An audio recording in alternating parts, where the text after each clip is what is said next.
important to have an AI policy? Great question, and a brilliant starting point. I think an AI policy will lay that foundation for what should be safe, ethical and effective artificial intelligence integration into any organization. And as a minimum, it just seems to set out the requirements for that organization in terms of its objectives and what it's trying to achieve through the use of AI. So if I can flip it on its head and sort of maybe say what an AI policy is not. So for an AI policy to be effective, it must comprehensively address those aspects and provide really clear guidelines for the ethical, secure and compliant use of AI technology.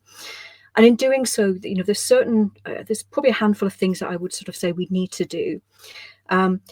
There are lots of AI policies that are now muted and floating around on the internet. Great as a starting point, but it's important that you make it your own. And the way you do that is you look at things like efficacy. So where an AI policy ensures that AI technologies are used ethically, what they really need to do is promote fairness, transparency and accountability across the organization. So if anybody's looking at the recently published ISO 42001 artificial intelligence standard, that's very much focused around risk management. So it's looking that your AI policy should address those risks that you've identified within your organization, what the mitigation actions are to address those security vulnerabilities, biases, misinformation. That there's a whole sort of subsection of 33 very different controls. But your AI policy should really ensure adherence to the legal and regulatory requirements, and that landscape is changing. So more recently, we've seen sort of the introduction of the EU AI Act, and the UK is sort of pulling that through. But if you look at somewhere like the States currently, there are around 88 different sets of legislation, but no one overarching policy.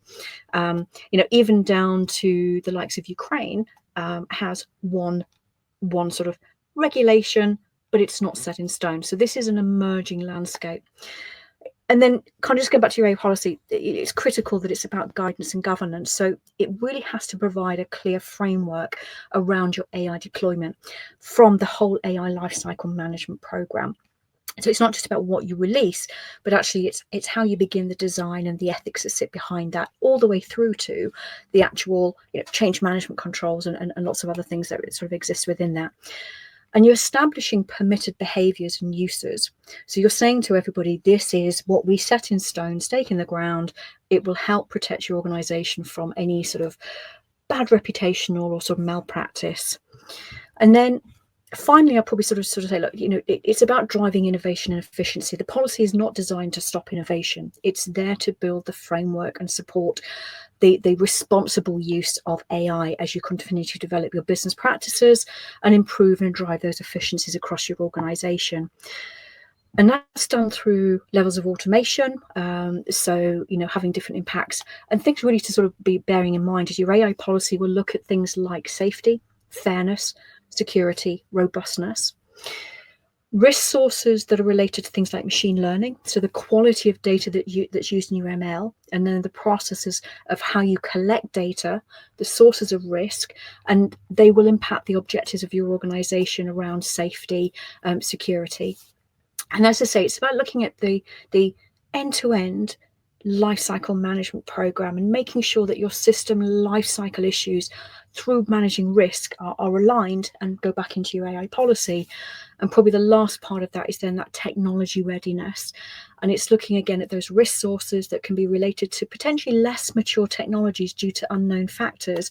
So, that could be system limitations, could be boundary conditions, could be performance drift. But it's about balancing new exciting technology against the more mature technology and actually the competencies that sit between both. So long answer, I'm afraid, but yeah.